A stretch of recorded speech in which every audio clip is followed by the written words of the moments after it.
life like a rock star. He has his own 8-member band, rock band. He's fabulous. He's a huge lover of books. He's got his own library in his own home with more than 4,000 titles. Yeah, and he's into recording, and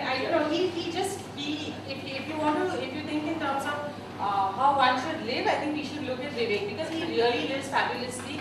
And to top it all, he's got a lot of celebrity girlfriends. Big hand for Vivek.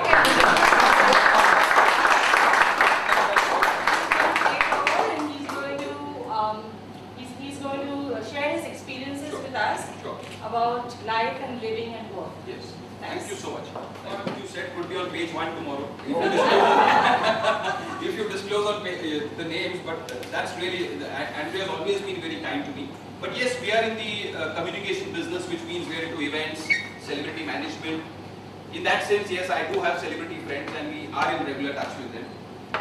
So it's a fun business. We completely enjoy what we're doing, and that's what keeps us going. First time I have the privilege of the company of the editor of Savvy, my dear friend Andrea. So this is indeed a unique opportunity. I would not choose to call this a lecture, I would choose to call this a knowledge exchange.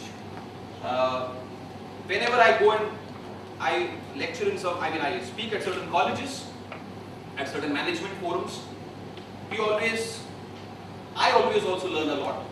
So it's not just about us imparting knowledge from a pedestal, it is about we also learning a lot through these interactions. Friends, today I am going to throw light, my idea would be to throw light over one thought. I don't want to sit in judgment, and neither do I want to give you any mantras. The idea is to provoke thought, to set your thinking, maybe in certain directions which you all have not thought before, give you all certain information, give you all certain food for thought, probably which you've not heard before, I hope. So, on that note, I'll begin with this very small brief story. It's a very small story. There was once a very successful king who ruled over a very large kingdom. And one fine day he decided to retire. He said, it's high time I should, call it a day, because I have ruled for more than 30-40 years. And now I should find a suitable successor. Unfortunately, he did not have any children, so he could not nominate one of his sons as his successor. So he set out on this task of looking for a successor. And as he said, he dressed as a common man and started roaming in his kingdom in the hope of finding the most suitable successor. I hope all of you all are comfortable in English. Yes. Yeah, I can speak Hindi and Marathi also if it comes to that. Yeah, but I presume all of you all are comfortable in English. In his search for a suitable successor, he enters a stone quarry where there were a lot of laborers, workers, crushing stones. He saw one worker who was working at a very furious pace, cutting the stones with a lot of gusto and speed. He briefly interrupted him and told him, "Hello, how are you?" The man was highly irritated and agitated, and he said, "Can't you see I'm working? Leave me alone and let me do what I'm doing. I have a lot of work to finish." So he was highly irritated that this man chose to disturb him when he's so focused on his work. The king decides to leave him alone. He goes a little further down, he meets another worker, also doing the same work. He stops him for a minute. Again the same line, "Hello, how are you?" So the man tells him, "I'm fine, but look, I've got to finish this work before 5. If I do manage to finish this work before 5 p.m. in the evening, I'm entitled for a promotion. So for heaven's sake, please don't disturb me. We can have all this exchange of goodwill later on. For the moment, kindly leave me alone." The king decides to leave him alone. He goes further. He meets another worker. This man was singing, probably he was also in a rock band like me, and he was singing away while he was crushing the stones. He was whistling, humming a few tunes, and then the king again interrupts him and tells him, "Hello, how are you?" So he had a nice water bottle, you know, with him. He says, I'm fine, and he hands him a bottle of water. He says, it's very hot, will you have some water? So the king gladly sips some water. And he tells him, what are you, how's your work going? He said, it's going fine. He told him, it appears you're enjoying your work. He says, yes. See the stones which I'm crushing? These stones are going to be used to build magnificent monuments, the best of temples, the best of architecture in the kingdom.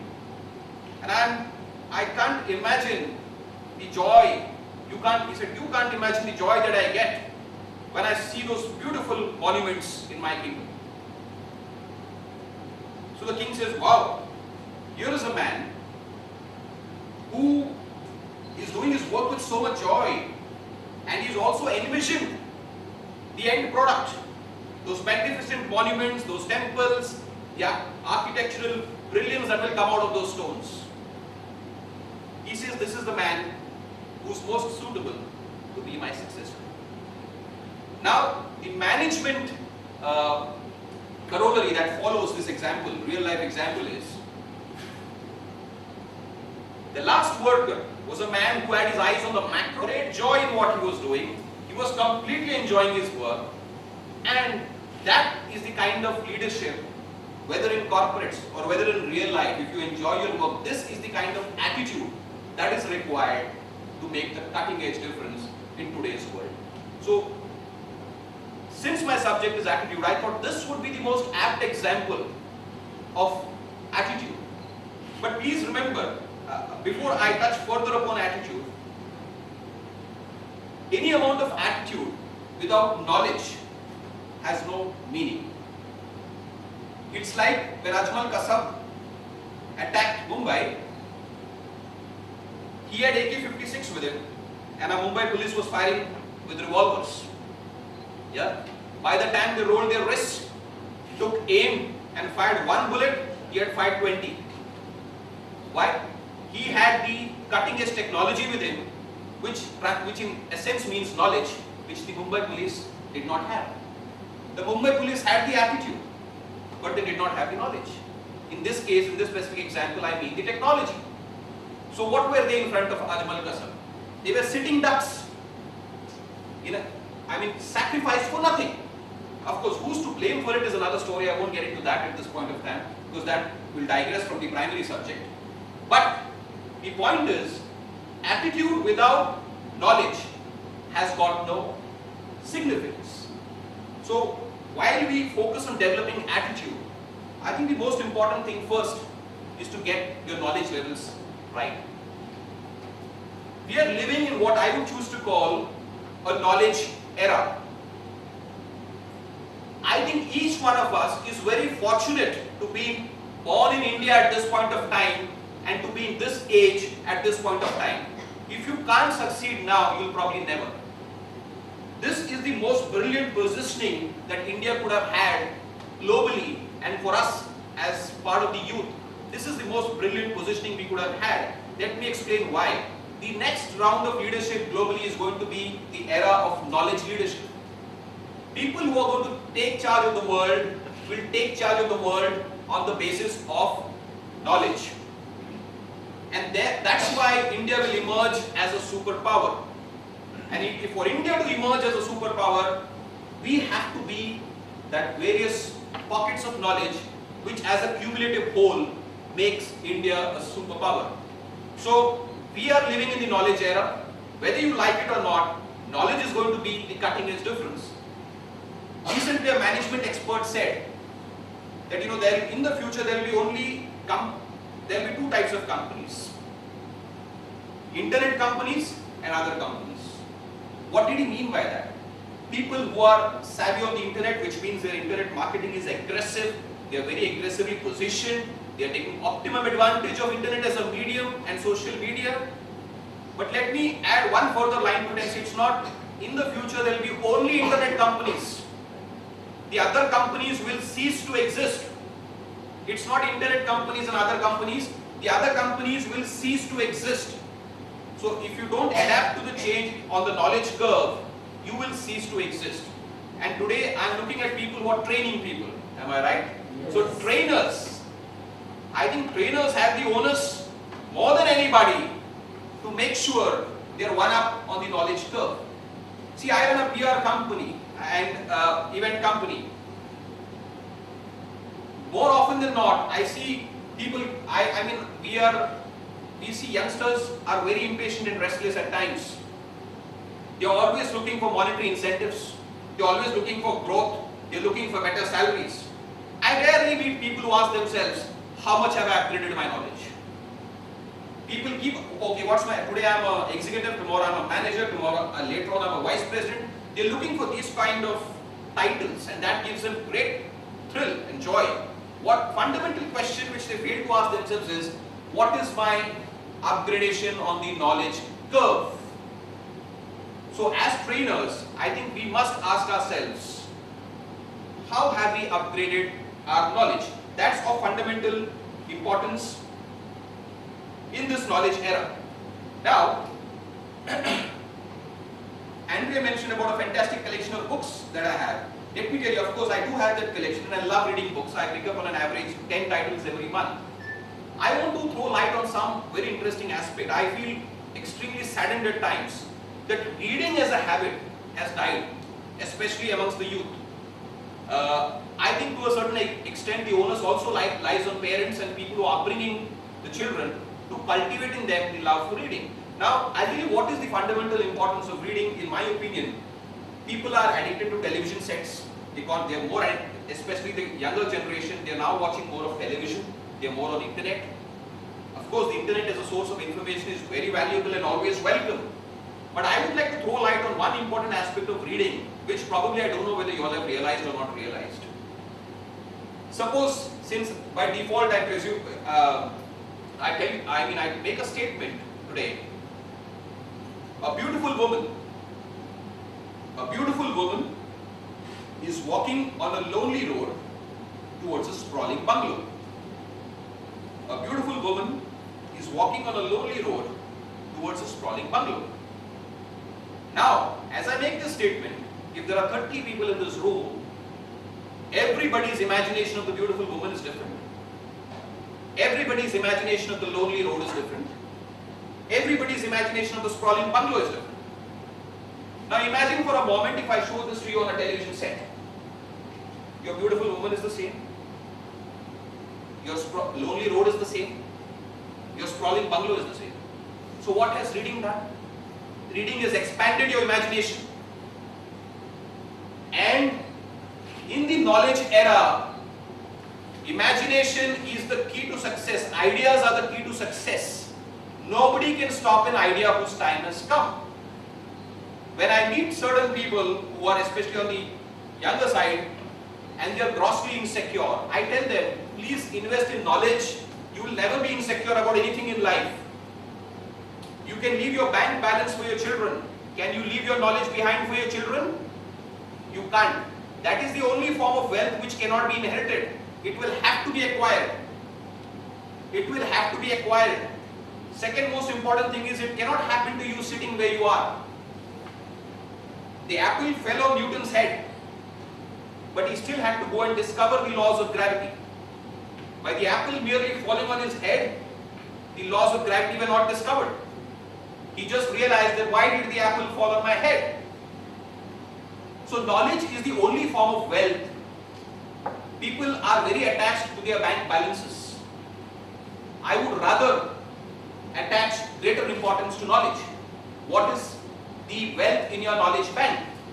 Companies have got no, organizations have got no meaning with the best of infrastructure, with the best of equipment, unless they have the right people inside it. And when I say people, we mean intellectual capital. And companies and countries which are going to rule are only going to rule on the basis of intellectual capital in the future. So my first point is, while we are looking at shaping the right attitude, let us make sure we are constantly one up on the knowledge curve. That is very important. Now coming to a more fundamental subject of attitude, there was this interesting gentleman who went to purchase a wristwatch. You know, we've all heard of Japan being always the best in technology. When we say made in Japan, when it comes to electronics, when it comes, they say buy it. Close your eyes and buy it. Why can't the whole world is looking at India as a market? Why? Because of our population. They say India has got 120 crores of people, brilliant market. Where is our intelligence? Our intelligence lies if we become like Japan and look at the world as a market. Why can't Indian products be dumped in the world? Why are other people dumping products in India? Because we are lacking the cutting edge in technology and knowledge. So other people, other countries are looking at India as a market. The intelligence for Indians lies in making the world your market. And when anybody says made in India, they should trust us blindly. Now to achieve that, what does it take? What kind of an attitude does it take to achieve that? I'll tell you this example of a man who went to buy a wristwatch in Japan. He was none other than our former police commissioner, Mr. Paricha. I'm giving you all real life examples so that you will relate to it more fundamentally. So when he went to buy a wristwatch in Japan, he bought a very expensive watch, and by the time he exited the shop, he realized he hadn't taken the warranty card. So he goes back to the same shop and he tells them, look, gentlemen, I think I forgot to take the warranty card. Could you please give me the warranty card? So the gentleman tells him, sir, of course I'll give you the warranty card. But he says, please remember something. When you buy anything from Japan, it's not me, it's not this shop, the entire nation stands guarantee for it.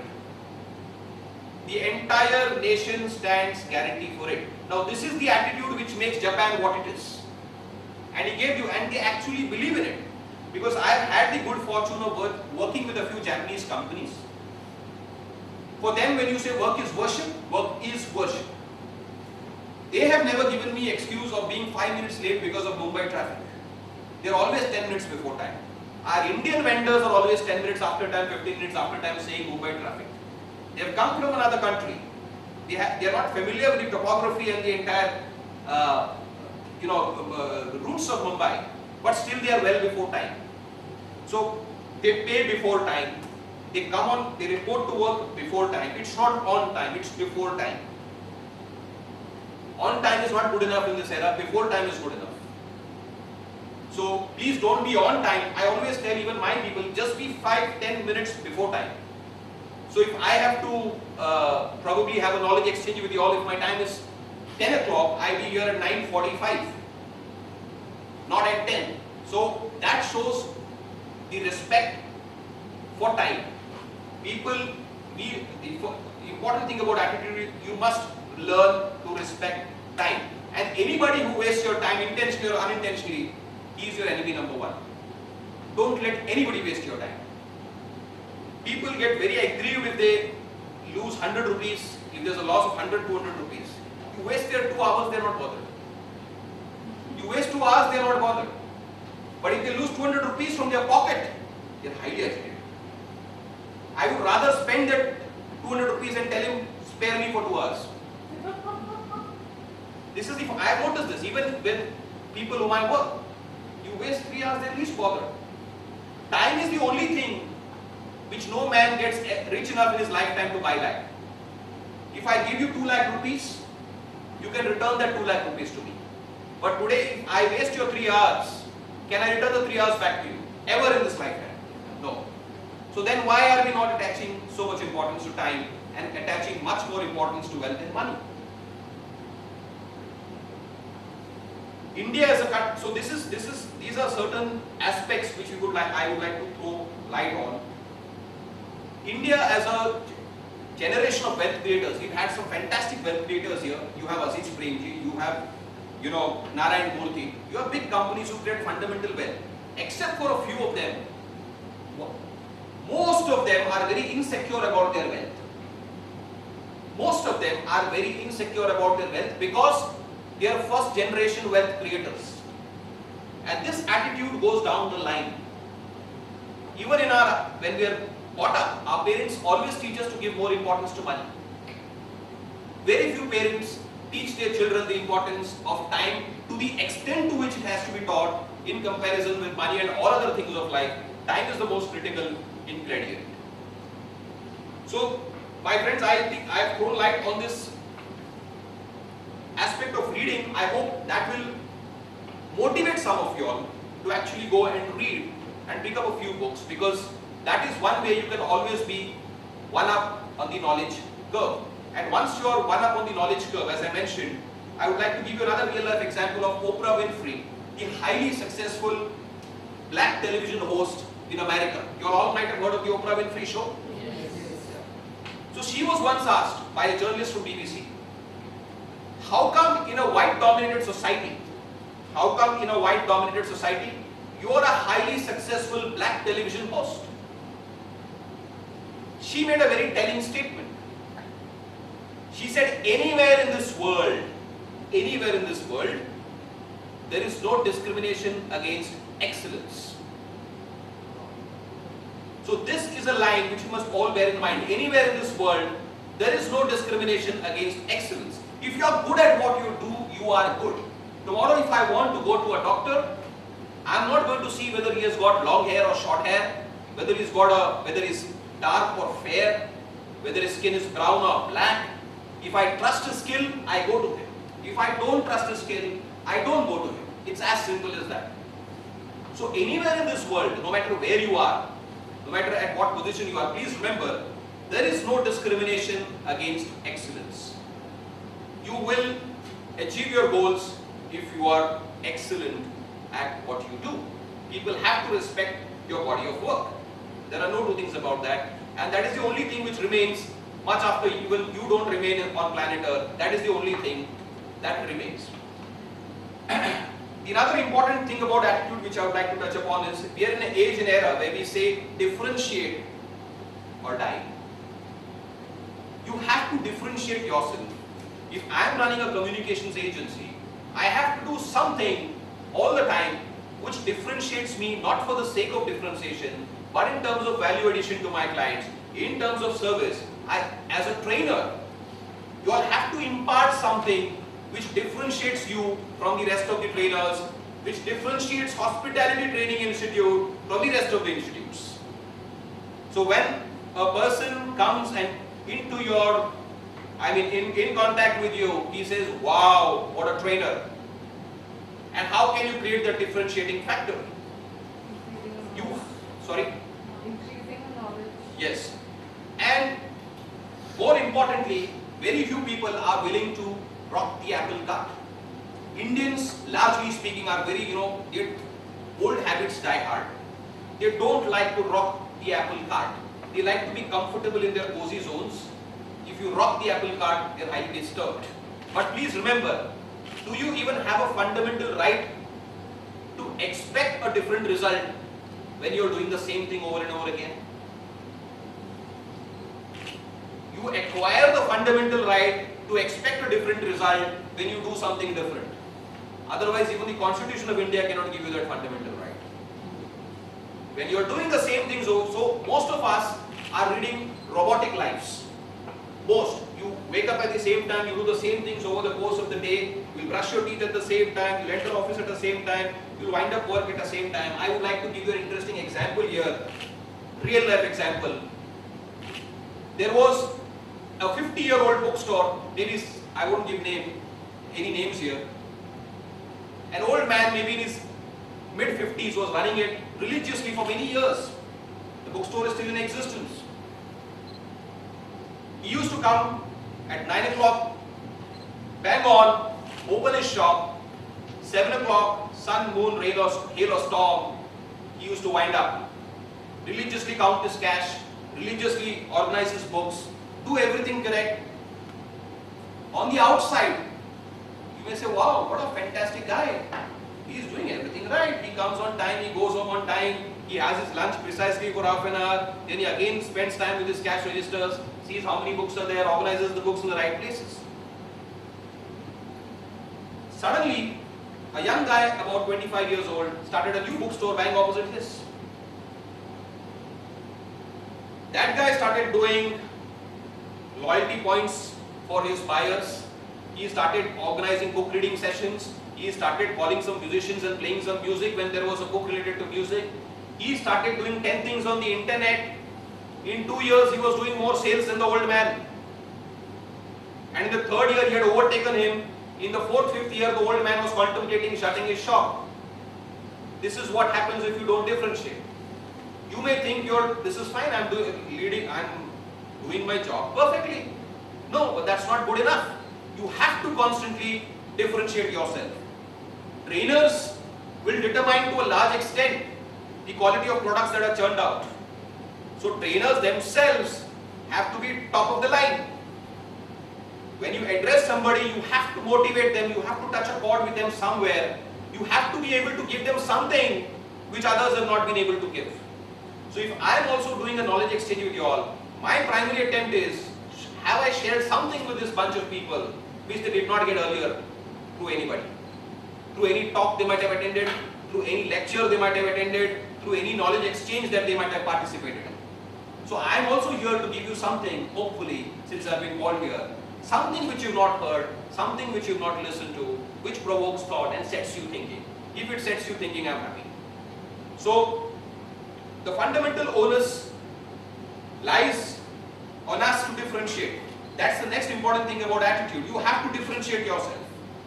I'll give something which you have not listened to, which provokes thought and sets you thinking. If it sets you thinking, I am happy. So the fundamental onus lies on us to differentiate. That's the next important thing about attitude. You have to differentiate yourself. I'll give you another classic example of the Wright brothers. Have you all heard of the Wright brothers? Yes. Yeah. But how many of you all really know the story of the Wright brothers? Officials, everybody told them, you all are idiots. Man can't fly. Birds are meant to fly. You all are absolute idiots. You all will definitely die. But wherever this funny machine of yours, falls, another 100 people are going to die there. So they refused permission for the Wright brothers for even that prototype, the model which they had created of the plane. They didn't give permission for them to take off for 4 long years. Then, after a lot of convincing, after a lot of cajoling them, pressurizing them, coaxing them, finally the government gave permission.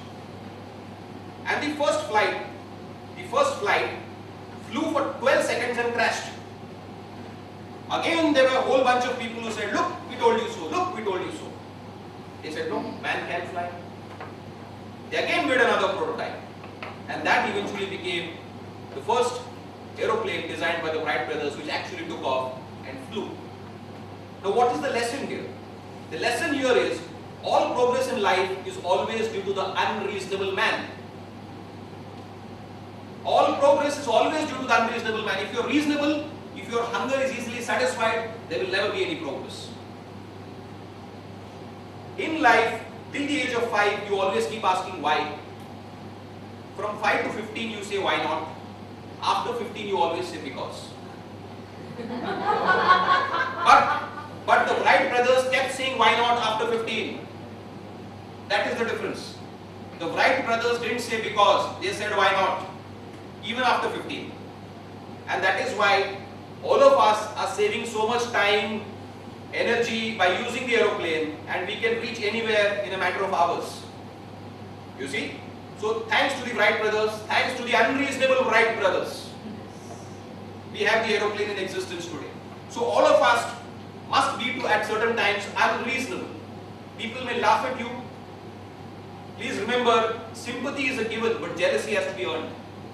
Sympathy is always a given, but jealousy has to be earned. So when people are laughing at you, when people are jealous of certain things, don't get bothered by that. Remember, all progress is due to the unreasonable man. So long as you feel you've got an idea in place, nobody can stop an idea whose time has come.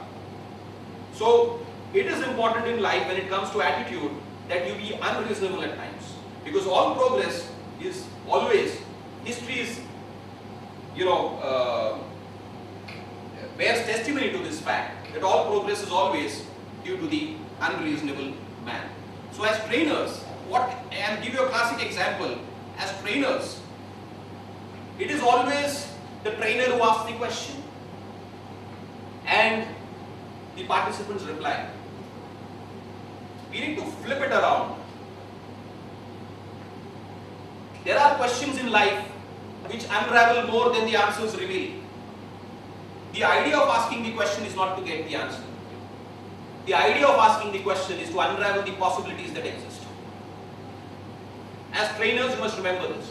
Many a times questions are not asked to get the answers. And let me tell you, even if the answers are given, today the answer may be right for this day, for the next day there will be another answer to the same question. Its answer is always in a context. When you put the answer out of context, that answer may be wrong.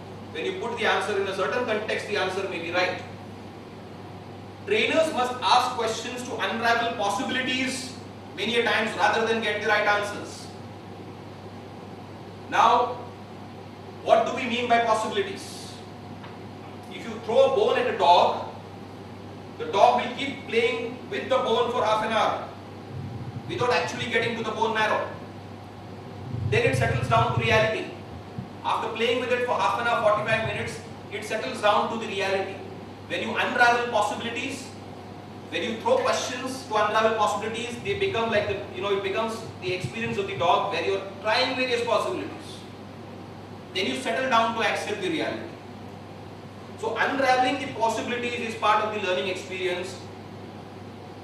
Questions have to be asked many a times, more often, to unravel possibilities rather than get the right answers. I'll give you a classic example. In the good old days, we had Sant Kabir had long said, "Kal karo so aaj, aaj karo so ab." That was, I'm giving you a live example of what this was good enough in those days. Why is it not good enough for me today?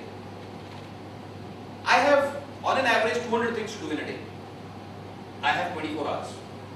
I know I can finish 50. If I'm extremely fast, I can finish 70 in a day. I can't finish 200. So my management mantra is never do today what you can do tomorrow. For the simple reason, because I have got 200 things to do in a day at my level. I know I can't finish 200, so I have to prioritize. When Kabir said this, there were only 5 things to do in a day. So kal karo so aaj, aaj karo so ab was valid. He was not wrong, but he was true in that age and era. Today, the age and era has changed. More things have changed in the previous 5 years than the 50 before that. In the last 5 years, more things have changed than the 50 years before that. You have to think possibilities which exist. You have to evaluate yourself constantly. You have to be playing ball all the time, and don't go by fundamental things. There's nothing fundamental. Scenario keeps changing on a daily basis. As a trainer, our primary challenge is to sustain the attention, motivate, and take them to the next level. And for that, the trainer needs to have access to cutting-edge knowledge. He needs to have an attitude, which is what I would call a daredevil attitude, who says there, I'm going to go out there and make the change that is required. I'm going to show that here is where it started and here is where we took it. So attitude will make all the difference.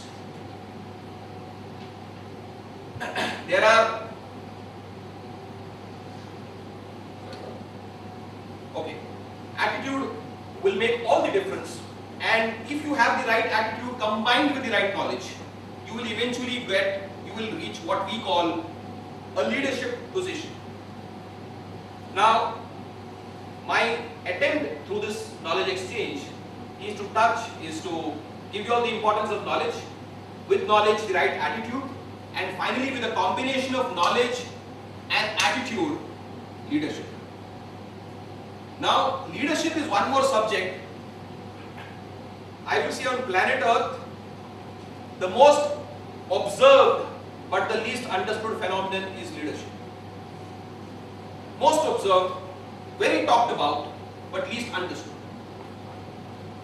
Now, I would like to we can go on for 10 days on leadership, but I would like to just throw 1 or 2 points. Again, I would like to throw loud thoughts at you all, so that the concept of leadership is understood.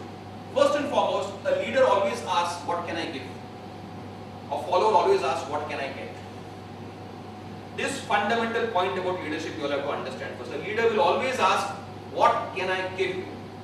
And a follower will always ask, what can I get? So if you want to be leaders, the fine art of giving has to be understood. We are always asking what is in it for us. If you help others achieve their goals, you automatically achieve your goals. Another thing you must understand about leadership is the leader exists because the problem exists. The leader exists because the problem exists. If there was no problem, there would have been no leader. So when there is a problem, like the villain in Bollywood movies, roll your fingers. Of course, he's got multiple rings on his fingers. You need not have so many rings. And have a big glee on your face. You say, this is my chance to show my leadership. Every adversities offer the greatest of opportunities. Today, if you have a 5 crore problem, the moment you overcome the 5 crore problem, you automatically become a 10 crore man.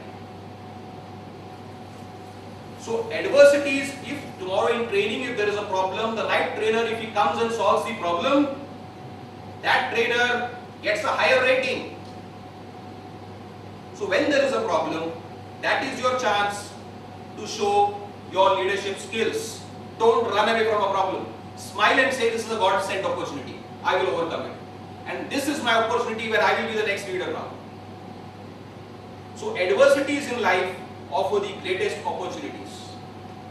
Those people who aspire to be leaders and run away from problems can never be leaders. When there is a problem, the leader always takes the lead, and that is the opportunity for him to show everybody around that what are the skill sets that he possesses which others don't possess and which make a huge difference in the circumstances in the given scenario. So leadership has to be understood. If you have to attain leadership for HTI as an institute, for any of you as trainers, if you are to be respected as leaders, leadership has to be understood. And let me tell you, leaders, there is something called an unspoken language which people forget. People think a lot of things, they say a lot of things. Sometimes what they think is different, what they say is different, what they do is different. And there is something called a body language and a vibration and an energy and an aura which a leader can give. I'll tell you another small example here. There was a man who had a religious ritual of every day 7 a.m. going in the morning and sitting on Juhu beach, meditating for 15 minutes. And while he used to meditate, all the beautiful birds, the seagulls near the sea used to come and settle down here. And it was an amazing spectacle. For anybody who just passed by, okay, the man is sitting quietly, his eyes closed, he is meditating, and all the seagulls have surrounded him. One fine day, his son follows him. He sees this spectacle. He is also, left speechless. When his father comes back home, he tells him, Father, tomorrow when you go to the beach, I want you to get one seagull back home for me to play. I've seen so many seagulls sitting all over you. So the father says, fine, I'll do that. He goes, as usual, sits in his same meditative pose, at the same position, everything same, none of the seagulls come down. Why? Because that day he had gone with the intention of catching one. This is the energy which we have to understand in life. When somebody touches you, whether you're a boy or a girl, you can understand the quality of touch. It's a friendly touch, or if it's between a couple, is there some romance, brewing? This is the unspoken language, the energy that you tend to give. We must always be, we are living, unfortunately, in times where people have masks on all the time. There is a mask. चेहरे पे चेहरा इसको बोलते हैं. हर मौके के हिसाब से हम एक नया मास्क पहनेंगे. Depending on what the situation is, what the occasion is, you wear a mask. Things reach such a point in time where you forget your own face and your mask becomes your face. For a leader, you have to show your true face. Please remember, people can see through masks. You can't wear masks all the time. You may satisfy yourself and think you've satisfied the world. No. If there is genuine energy in you, if there is genuine intent in you, if you are a leader with a true intent that you want to develop the next, a lot of people, take them to the next level, inspire them, motivate them, it will happen. Otherwise, even they can see through it. If you are doing it for a job, if you are doing it just for the sake of getting some brownie points in the system, that's not going to happen. Eventually, everybody sees through it. Everybody is intelligent, and I gave an example of seagulls. They're animals. They understand the unspoken language sometimes more than human beings, because God has not blessed them with the spoken language. You see. So, we have to understand as leaders, you have to be conscious that you go with the right energy levels when you go for training, because that has a rub-off effect on everybody. You feel the genuinity, you feel the authenticity, you see the fire in his eyes, and you know, yes, this man will take me to the next level. So that fire has to be genuine, that intent has to be genuine. You have to shed your masks. I'm not saying all of us here have masks. I'm purely throwing thoughts, because today people are largely living, again, they are looking for certificates from the world. They're always looking for acknowledgement, appreciation and certificates from the world. Please remember, it's not about winning 100 battles against 100 people, it's about winning the battle against yourself. If you won that battle, you don't need to fight with anybody. We are always thinking the battle is with the others. The battle is never with the others. The battle is always within yourself. If I buy you for what you think you're worth, and if I sell you for what I think you're worth, I will be a millionaire. If I buy you for what you think you're worth, I'm buying you, I'll tell you what's the price you think I should be paying for you. So I'm buying you for what you think you're worth. But then if I sell you for what I think you're worth, I will be a millionaire. That is the hidden potential in each one of you. Please remember, if you read, again, it's a scientific truth irrespective of what Edward de Bono has said in lateral thinking. More often than not, people use only 5 to 10% of their mind capacity in a lifetime. God has blessed you. I have seen real life experiences where people whom I think very strongly of, where events which I think very strongly of actually happen in front of me in a matter of few months. Because the mind is so possessed with that thought, it eventually unfolds and translates itself into reality. I have seen this happen so many times in my own personal life. So today you have to develop, in a sense, both sides of your brain. Today one example of developing both sides of the brain is if you are multilingual, which means if you are speaking more than 5 to 6 languages, on an average 5 at least. Languages is one exercise which develops both sides of your brain, because you have to juggle from one language to another. Incidentally, juggling is also an exercise used to develop both sides of the brain. Good jugglers usually use both sides of the brain. When we perform in a band, if I'm singing in a band, I sing in the... So, there are 8 musicians. I have to be in tune with what the keyboard guy is playing, with what the guitarist is playing, with what the saxophone guy is playing, with what the rhythm guitarist is playing. There are 8 musicians, and all of us have to be on the same page. So, each one of us, including me, the singer, I have to keep tab, we all have to keep tab of 8 other people in the band.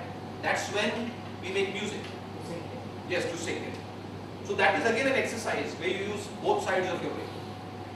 Because we have to listen, oh, what's he playing, which scale has he known, which note has he hit, what scale is this guy playing on, and where am I singing on. And vice versa with them. Each of the musician has to keep tab of what the other people are doing. So, certain exercises wherein you challenge your mind to the next level. You have to challenge, when I'm talking of leadership, the fundamental potential, as I said, lies in the human mind. If you think you want to be at leadership level, I'm sure eventually you will reach there, because your energy will propel you there. But please remember, again I'm repeating, today's age and era is where there is too much of hypocrisy around, whether we like it or not. People are doing it just for the paychecks maybe, they are doing it for a few other things which is what we call in Zen, the monkey mind. You see, a monkey keeps jumping from one branch to another. So a guy who's an executive wants to become a senior executive, then wants to become a manager. He's jumping like the monkey. He's jumping from one branch to another. This is what we call a monkey mind. He does not have the, he is not part of the macro vision or the macro big picture as we call it. I was the other day sitting with a client and he said, you all are news coordinators, good news coordinators. He is the owner of 14 5-star hotels. So I told him, by that definition I should call you a cook. You are a good cook. So he laughed at me. I said, yes, if you are calling us news, I said, please understand one thing. In my business, we are selling intellectual capital. Somebody who is handling the public relations for Barack Obama is a man on whom his presidency depends. He talks to him 20 times a day. Good communication specialists will rule in the next 10 years. I am positioning myself for that, not to do your news coordination. So you may call me a news coordinator, that is your definition and the limitation of your vision of the industry. But my vision is I am here in this business for this reason. Because I know if I am a good communication specialist, the scope is right there. I should be next to Barack Obama, guiding him. Look, this is how you should be managing your image. Because businesses are no longer about what you think you are. It is no longer about what you really are. It is only about what people think you are. Everything has become translated into perception managing. But while we manage perception, we have to keep in mind our intent has to be genuine. Do something, your objective has to be genuine. You have to be genuinely interested in what you are doing. You have to be genuinely interested in seeing the end product unfold itself in a magnificent manner, and that's when you will attain your goals.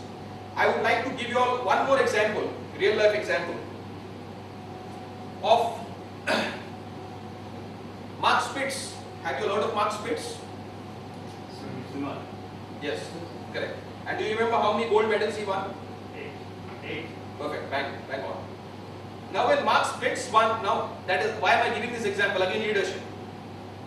He is leading the leading athlete of that. He was the leading athlete of that Olympic. I think he sustained his leadership for another 4 or 5 years till somebody else overtook him with one more medal in the next Olympics, I think. But anyway, when he was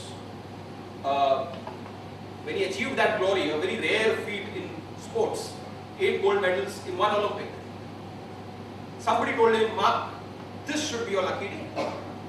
8 gold medals, unbelievable, man, you made history. So he had a smirk on his face. He said, lucky day? Man, I have practiced 10,000 hours for this day and you call me lucky? I have practiced 10,000 hours for this day and you call me lucky? So he laughed at him. So this is, leadership is this. I mean, a man has religiously practiced for 10,000 hours. He has already visualized that happening. So he says, what is this luck? I have, slogged my ass out for this. And you're calling me lucky. So we have to understand, if you want to be a leader, please understand one more thing. We have to do certain things which others don't do.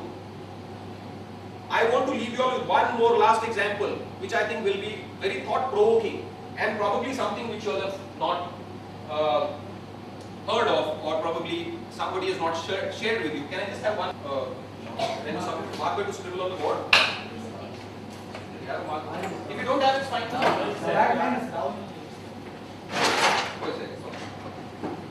This is one example I would like to leave you all with before we close. I think it's almost 5 more minutes to go, but I think this will be extremely thought-provoking for each one of you all. See, in life we are usually, every person is slave of 2 things, time and money. They always say a loser is always a day late and a dollar short. So you make the transformation where you're no longer a slave of time and money. Now what do I mean by slave of time and money? I would like to give you an example of a very simple quadrant. This is what, the next time when we come, we'll have some interesting audiovisual material also for you all. This time it was short notice, so I could not do the audiovisual material in time. I was traveling a little bit, but I'll give you all this example, which I think will definitely provoke thought. Now, they are dividing people into 4 quadrants. The quadrant, this is the left quadrant. and this is the right quadrant. Here you have E. E stands for employed people.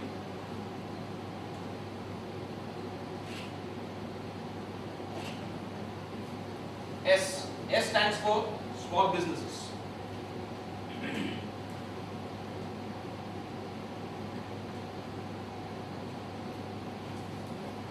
L. L stands for large businesses.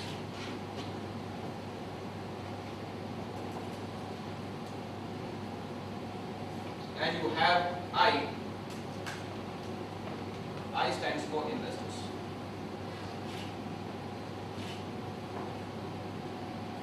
Now, broadly people on the left side, which means you all understand employed people. Small businesses definition is maybe people who are having a team strength of about maximum of 30. Large businesses are people who are having a team strength of 1,000 plus. And investors, Warren Buffett is an investor. You all have heard of Warren Buffett? Yes. What does he do? He just does investments. Yeah. Now, when Warren Buffett is making a sizable investment, what is he doing? Have you realized what is he doing? We all have heard of Warren Buffett. We all know he's a philanthropist. He invests. He has given a lot of money. 99% of his earnings in charity. Now, see, it takes courage to give. Everybody has the courage to take. Very few people have the courage to give. So that is why Warren Buffett is where he is. As I said, a leader always has the first quality he has to learn is the quality to give. Yeah. Now, important thing about Warren Buffett. What is Warren Buffett doing? I will start with this part first. The investor, because this is the most important part to understand his psychology. When he invests 50 crores in a company, he will invest. What's your name, please? Sorry. No problem. Alpesh. He will invest in Alpesh company and tell him, I'll put 50 crores in your company. What has Warren Buffett done? And he tells Alpesh, look Alpesh, I need 5 crores of returns every year. We sign an agreement, a legal agreement. We did it. Warren Buffett has invested his money in Alpesh's company. His money is working for him. He is no longer a slave of money.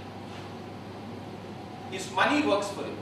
He goes in his office and he does all the other things that he has to do. His money is working for him. He is not working for him. So Warren Buffett is a man who has made, of course, initially to make his first few crores and billions, he might have also been a slave of money. But after that, he has made the transition where his money works for him. He is no longer a slave of money. That is an intelligent man. What happens here? Here what do you do? Here you notice an employee on an average works 8 hours. What is he doing? He is selling his time and taking money. Okay? Suppose if I have 1,000 people in my company, example Anil Ambani has 5,000. I don't know how many of you have realized how many hours you have in a day? 24. Okay? Anil Ambani has 40,000 hours in a day. 5,000 multiplied by 8. 8 average working hour per employee per day. He's got 40,000 hours in a day. And you've got only 24. Yeah? What has he done? He is no longer a slave of time. He is no longer a slave of time. People on the left side of the quadrant, which means employed in small businesses, as per scientific studies, have always been found to be investing more time in upgrading their skills. Upgrading their skills all the time. MBA कर लिया, उसके बाद PhD कर लिया, उसके बाद कुछ और कर लिया. Keep upgrading your skills. That is good. But the fundamental difference of people who've made the transition to the right quadrant has been these people believe in systems. As trainers, we have to learn to put systems in place. Training works when systems are in place. If you are dependent on human beings beyond a certain point of time, it's bound to fail. As trainers, you have to learn to create systems. Big companies, big models, big ideas work only on systems. It can't survive only on skills. People on the left quadrant have always been focusing on upgrading their skills, which is good, but you should upgrade your skills with the vision that you have to put systems in place. When you are in a large bank, lakhs of people remove money across the country every day. There are multiple branches. How do these organizations run? Systems are in place. Anything goes wrong anywhere, the system indicates. If the system fails, people will have no meaning. Systems have been put in place, so the model, chances of the model going wrong are far too little. Systems have been put in place. So as trainers, when you are imparting training, why did I give you this model? I gave you this model because as trainer, even as trainer, you all need to have systems in place which are running on their own steam with proper supervision by people. But the larger vision is when you make the transition to a macro level, it is very important to have systems in place. If you want to be leaders, it is very important to have systems in place. And those systems will have to work for you. So people who've made big fortunes, people who've grown beyond a certain size, beyond a certain level, have always put systems in place. It does not mean Anil Ambani is not an MBA. He is also an MBA. Of course, he had the good fortune of inheriting a lot from his father. Or maybe there are other people like Aziz Premji who did not inherit anything from his father. He is a first generation wealth creator. Or maybe Sunil Mittal of Bharti. But these are people who have put systems in place. So no matter what your model, no matter whether it's a training institute, no matter whether you are trainers, you have to put systems in place. Please remember this fundamental thing. And over a period of time, those systems have to work for you.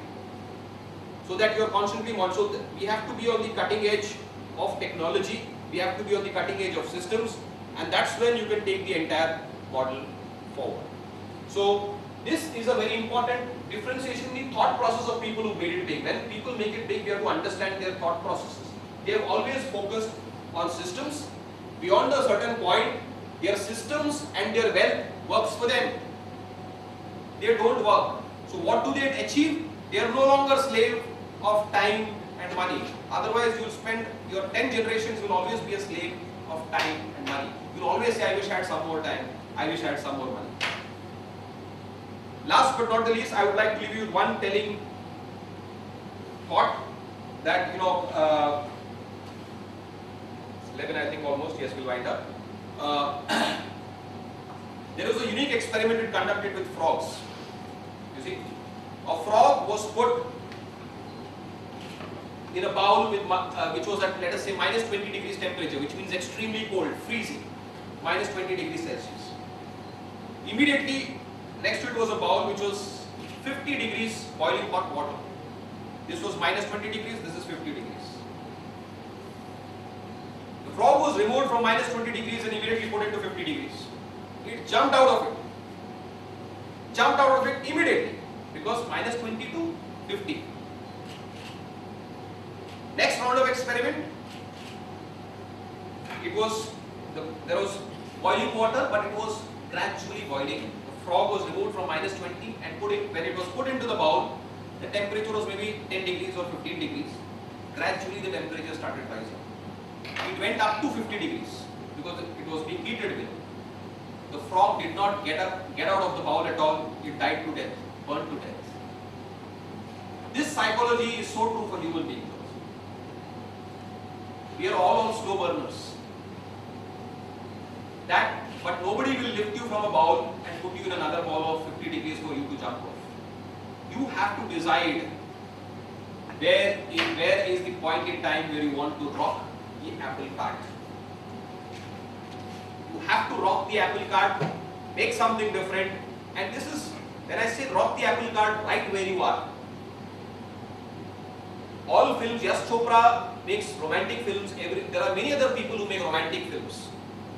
The idea is not different, the idea is still a romantic film. The treatment of the subject is different.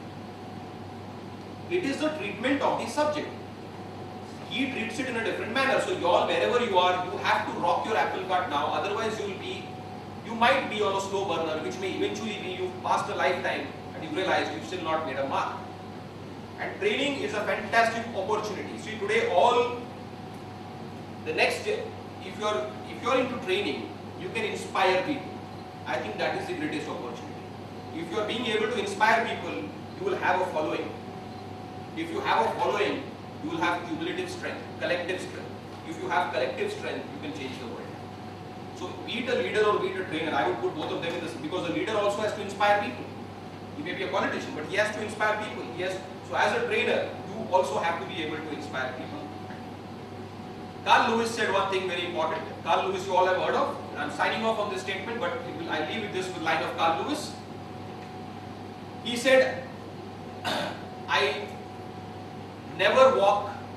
may walk slowly sometimes, but I never walk backwards. I may walk slowly sometimes, but I never walk backwards. Whenever I walk backwards, it is usually for a long jump. So I think this is the time when all of you all should think of a long jump and a quantum leap in your careers as trainers, and if you all put together these ingredients of what I said, knowledge, attitude and leadership. Use knowledge to get the right attitude, and a combination of knowledge and attitude will put you in a leadership position. Thank you so much for your time, and I hope you all enjoyed listening. I hope it was not boring.